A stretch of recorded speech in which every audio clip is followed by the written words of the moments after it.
Bonjour tout le monde, bienvenue sur ma chaîne. Aujourd'hui, on est à la 5e vidéo au cours 4, soit les temps modernes. Euh, je commence par dire que là, j'ai pas pu sortir ma vidéo le mardi parce que j'avais mon déménagement, mais c'est pas grave. Donc, les temps modernes, ça commence en 1492 avec la supposée découverte de l'Amérique de Christophe Colomb. Euh, il a pas vraiment découvert l'Amérique, là. Il l'a découvert pour les Européens, mais c'était déjà connu. Mais bon. Donc, on peut voir qu'il y a plusieurs grandes explorations, puis aussi une plus grande place pour la science dans la société à cette époque-là. Puis, ça se termine avec, dans le fond, la Révolution française, puis il y a aussi eu la Révolution américaine. Donc, on peut voir qu'il y a beaucoup de changements durant les temps modernes.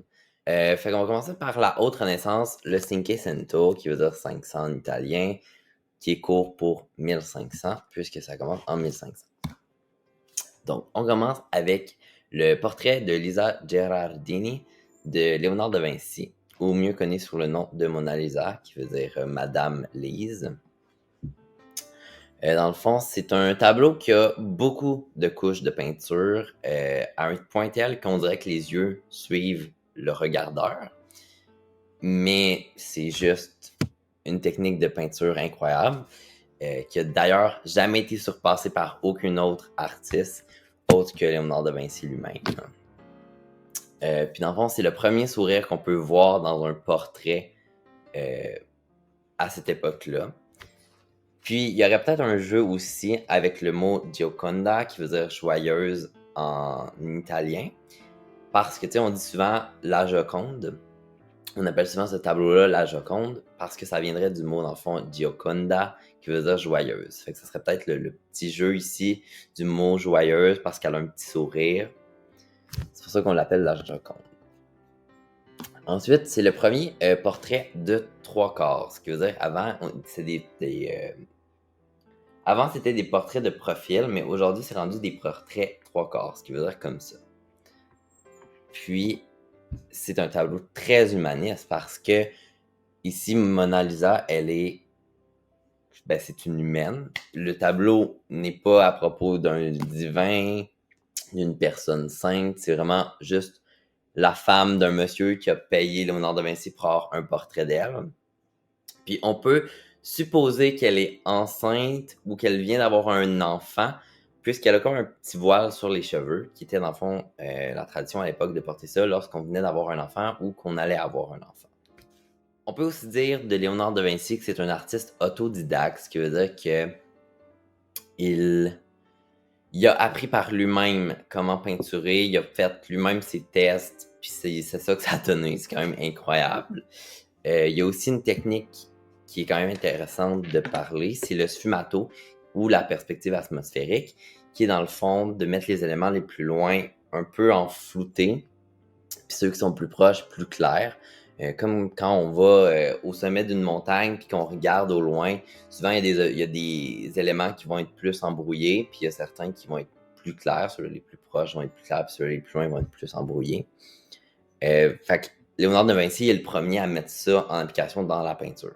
Aussi, le tableau n'a jamais été achevé. Mona Lisa n'a pas de sourcils, elle n'a pas d'ongles et il manque certains éléments. Mais c'est quand même un des plus gros chefs-d'œuvre, ben oui. C'est un des plus gros chefs-d'œuvre de l'histoire de l'art, ce qui est quand même intéressant. Fait que c'est ça.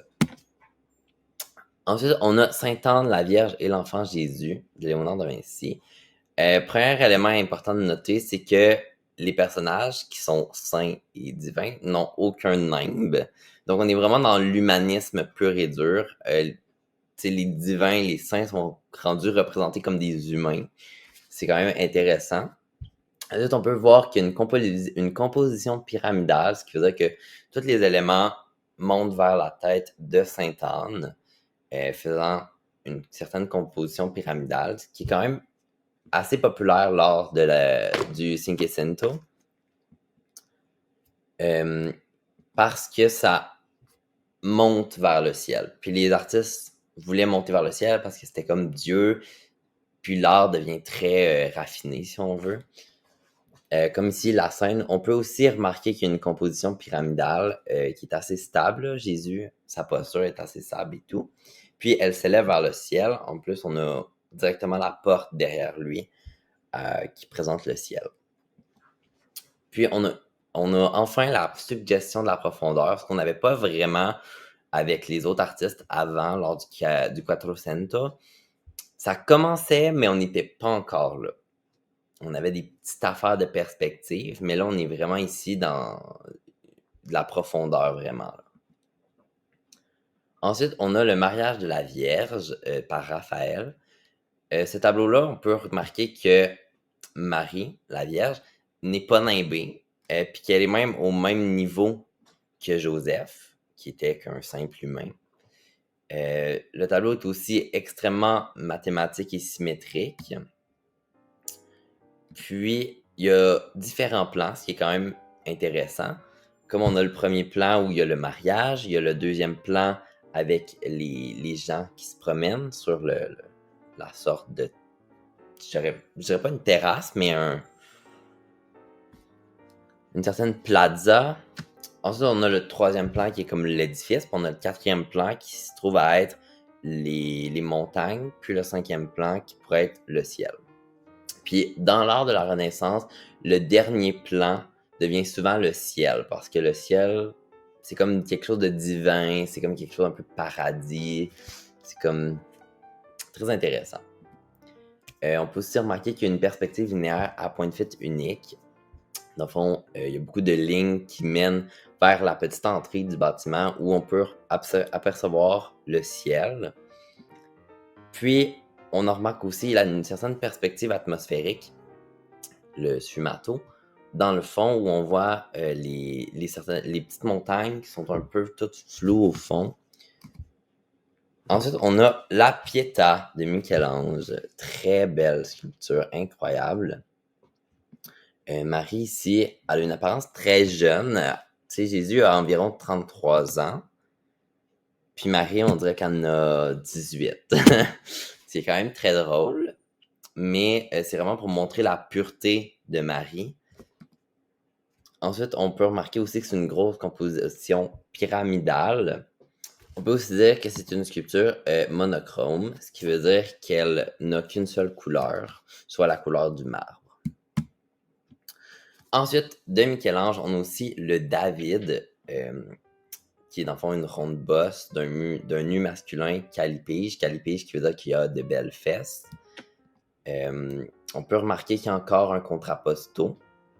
Par contre, ici, on est dans une proportion 1.7 et 1.8. Comme on avait vu lors de la période classique des Grecs, c'est tout souvent la proportion 1.7 de la tête. Le corps, dans le fond, la tête était le 1/7 du corps. Puis dans la période hellénistique, c'était le 1/8. Mais là, Michel-Ange, il était comme... Je vais essayer d'atteindre encore plus parfait que ça. Fait qu'il s'est dit, je vais combiner les deux. Donc le corps fait 7,5 du corps, dans le fond. Puis, dans le fond, c'est une sculpture monochrome qui est hyper réaliste et très détaillée. Puis aussi, il y a un élément très intéressant, c'est le Terribilità, qui est un peu la personnalité de Michel-Ange, qui est dans le fond le regard, comme pas de colère, mais qui, tu vois dans les yeux, dans la forme du visage, dans les muscles, qu'il est en train de réfléchir, qu'il se passe de quoi dans la tête du personnage. Même si c'est juste une sculpture, on voit qu'il se prépare dans sa tête à tuer le géant Goliath. Puis on peut aussi remarquer que comparé au David de Donatello, Michel-Ange ici le fait beaucoup plus masculin avec des caractéristiques beaucoup plus masculines dans le fond que celui de David où il essaie de montrer l'élégance féminine. Ensuite, ici on a le génie de la victoire de Michel-Ange encore. C'est encore une ronde bosse d'un nu masculin. C'est une œuvre narrative, comme on peut voir, on peut comprendre qu'il a gagné, le personnage, en fond, a gagné le combat, puisqu'il a son genou sur l'autre individu. Puis on peut aussi voir ici qu'il y a ce qu'on appelle une figura serpentinata, qui veut dire qu'on voit que c'est comme dans le mouvement, il y a comme une flexion du corps, comme un peu un serpent. Fait que ça, c'est quand même un élément qu'on peut revoir de temps en temps dans la sculpture, la figura serpentinata, qui est quand même très intéressant de noter.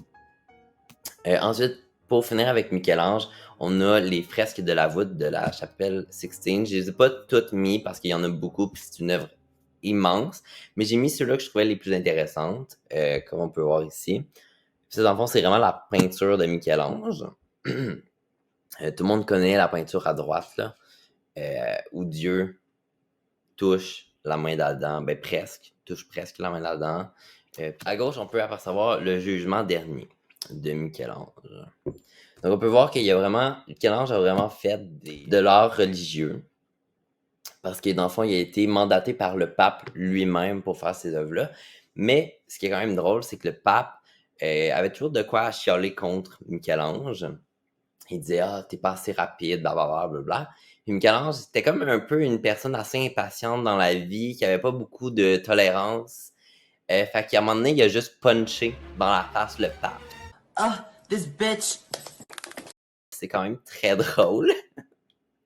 Il a juste fait comme, ben, t'es pas content, ben, fuck you, bitch. Fait que c'est quand même très hilarant.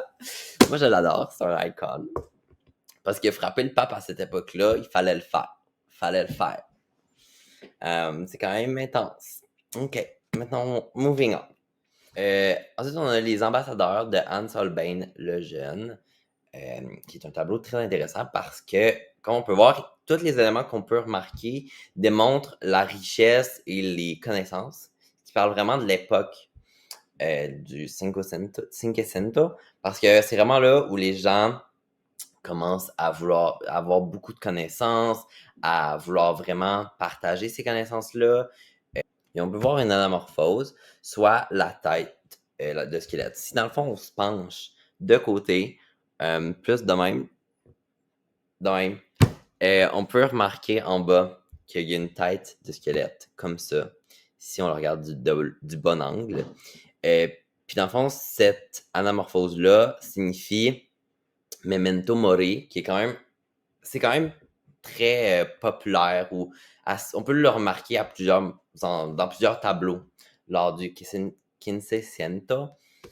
Puis dans le fond, Memento Mori, ça veut dire souviens-toi que tu es en train de mourir ou souviens-toi que tu vas mourir, pour exprimer dans le fond la vanité de la vie humaine, soit la fragilité, le fait qu'on va tous mourir un jour. Donc, on est rendu à l'art baroque. L'art baroque est très intéressant, surtout parce que il se passe dans une période où en Europe, il y a beaucoup de personnes qui commencent à contester la religion catholique. Par exemple, il y a Martin Luther King qui va décider de pas tourner le dos, mais un peu établir une réforme à la religion catholique en rejetant l'autorité du pape, en voulant améliorer des choses qu'il trouve qu'il n'y a pas de sens dans la religion catholique. Il y a plusieurs autres mouvements comme le calvinisme, l'anglicanisme, plein de mouvements religieux dans le fond qui vont se créer pour faire un peu nouveau, parce qu'ils trouvent que dans le fond, la religion catholique avec le pape à Rome s'est rendu désuet. Fait qu'ils veulent du nouveau. Puis les artistes dans cette période-là, ils veulent vraiment faire ressentir des choses aux regardeurs. Ils veulent que les gens regardent les tableaux puis soient comme « Wow! C'est magnifique! » Puis baroque, ça vient du mot bizarre, mais plus dans le terme surprenant. Okay. Fait qu'on commence par le Caravage. Dans le fond, le Caravage, son vrai nom, c'est Michel-Ange, mais comme il y avait déjà eu le maître Michel-Ange pendant la Renaissance, on l'appelle plus Caravage, qui était son nom de famille. Comme ici, on a le garçon au panier de fruits. Faut parler de Caravage, parce que c'est un personnage, c'est quelqu'un de... Il a fait des choses dans sa vie. Il était accusé de meurtre, il est considéré comme un criminel, puis, si je me souviens bien, il est un petit peu en exil lorsqu'il fait ses peintures. Puis comme on peut voir dans ses peintures, ça nous frappe, là. Il y a quelque chose de sensuel, quelque chose d'inusité, il y a quelque chose... Ça nous crée un petit malaise, là. Tu sais, on est très proche du jeune qui est présenté dans le tableau. Puis comme on l'a dit, il est jeune, il est joufflu, il est frisé, puis il y a comme un certain...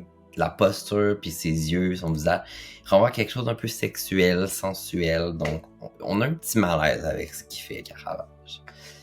Donc, ici, on a un Bacchus. Bacchus, dans le fond, c'est le dieu romain. Dans le fond, pour les Grecs, c'était le dieu Dionysos. Et puis, pour les Romains, dans le fond, c'est Bacchus, le dieu de la fertilité. Puis, dans le fond, ici, on peut remarquer que c'est un plan rapproché, que c'est très intime. On est vraiment dans l'intimité du Bacchus, du jeune homme. Sinon, un truc qui est très intéressant, c'est le fond uni et le clair-obscur. C'est vraiment... Les jeux de lumière sont vraiment importants dans l'art baroque. Il y en a dans tous les tableaux. On va mettre des éléments en évidence par le clair-obscur. Dans le fond, on va mettre le fond très noir et certaines parties très claires pour vraiment faire un contraste puis faire ressortir des éléments plus que d'autres. Ici, on peut aussi voir que c'est du réalisme cru. Puis, il n'y a aucun tabou au niveau du sexe dans ces tableaux-là. Puis, ce serait sûrement des prostituées que Caravage aurait trouvées dans la rue puis qu'ils auraient payé pour les peindre. On ne sait pas s'il y aurait eu plus après d'avoir fait son tableau. Mais c'est quand même une hypothèse plutôt confirmée, là. Puis, comme on peut voir, le jeune est assez aguichant. On dirait, tu sais, il invite à avoir quelque chose avec lui. Puis, son doigt dans sa boucle, quand tu mets un doigt dans une boucle, ça symbolise d'avoir une relation sexuelle. Sinon, ici, on a le Bacchus malade. Ici, on est encore dans un plan rapproché. Puis, comme j'avais pas mentionné pour les autres tableaux d'avant, c'est tous des tableaux un peu décoratifs. Même s'il y a quand même un certain malaise qui s'installe, sont quand même décoratifs. Puis, comme on peut remarquer dans son regard, c'est vraiment un regard pour initier une relation sexuelle, comme les autres d'avant. Ici, on peut remarquer le clair-obscur vraiment présent. Ensuite, ici, on a le jeune garçon mordu par un lézard. Donc aussi, on peut encore apercevoir le clair-obscur. Il y a beaucoup d'expressivité. Par exemple, le jeune homme a la bouche ouverte, il a les sourcils froncés, il est comme dans une posture. On est dans de l'art d'instantanéité. Ce qui veut dire que c'est l'instant présent, c'est le moment présent, c'est un moment qu'on a capturé, genre. Il y a aussi beaucoup de courbes et de contre-courbes, ce qui veut dire dans le fond une courbe puis une courbe inverse. Fait que ça fait vraiment créer beaucoup de mouvements dans la scène, puis ça fait vraiment bouger l'œuvre, même si elle bouge pas. Ensuite, on a la crucifixion de Saint-Pierre. Il y a beaucoup de lignes obliques. Puis les lignes obliques, dans le fond, dans l'art, juste dans l'art en général, mais surtout l'art baroque, ça signifie de l'instabilité, du mouvement, du chaos, de la confusion. Puis comme on peut voir ici, Saint-Pierre est vraiment comme... Il est comme outré, genre, mon Dieu. On dirait qu'il peut pas croire ce qui lui arrive. Puis ça se voit aussi par toutes les obliques partout. Il y a beaucoup de clair-obscur, ce qui fait quand même un côté aussi un peu théâtral. Tu sais, au théâtre, c'est beaucoup noir avec des projecteurs.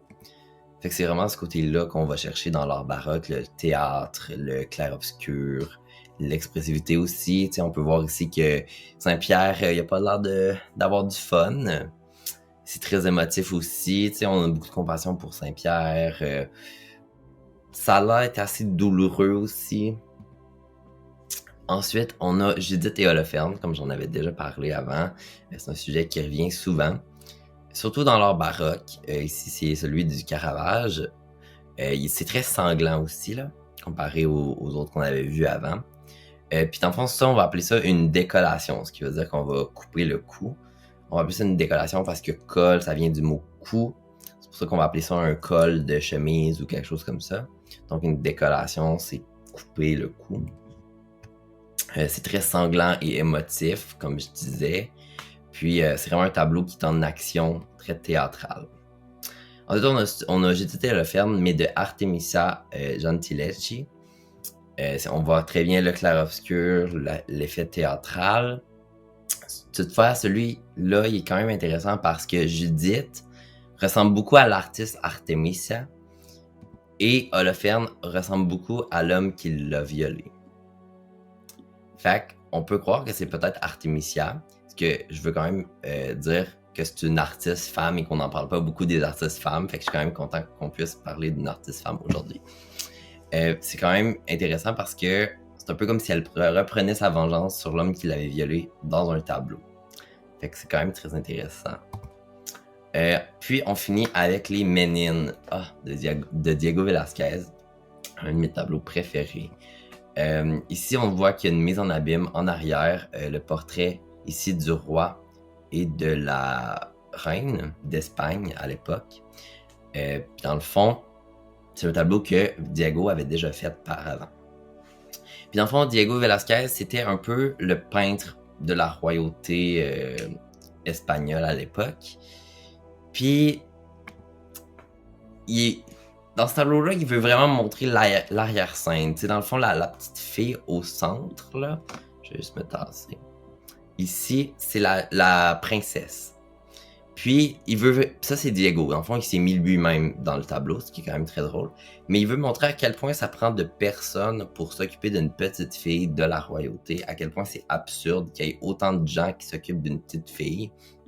Il y a un chien, il y a comme 3 domestiques qui s'occupent d'elle, plus une autre petite fille. Il y a une sœur, il y a je pense un professeur aussi. C'est fou. C'est vraiment une critique de la royauté, mais eux, ils s'en rendent pas compte, le roi et la reine, ils s'en rendent pas compte, parce qu'ils sont comme nous, on veut juste un portrait de notre fille. Puis lui, il leur a fait un portrait de leur fille, mais c'est une grosse critique de la royauté. Il veut vraiment montrer à quel point c'est absurde qu'une petite fille ait autant de personnes qui s'occupent d'elle. Fait que c'est ça. Puis, il a aussi ajouté sa touche picturale, ce qui veut dire qu'il a vraiment mis sa touche à lui dans la peinture. Encore plus, il s'est mis lui-même dans la peinture avec un gros tableau. Fait qu'on peut croire qu'il est en train de peindre ce tableau-là, mais en se mettant dans le tableau. Puis, on dit de lui que c'est un artiste très avant-gardiste parce que, justement, il va critiquer la monarchie avant que toutes les révolutions arrivent dans le monde et que, comme on le sait, comme par exemple la Révolution française, la monarchie française a été guillotinée. La Révolution américaine, les Américains se sont, dans le fond, dissociés de la monarchie britannique. Fait qu'on dit de lui que c'est un artiste très avant-gardiste. Donc, voilà, pour ce qui est de ce cours-ci.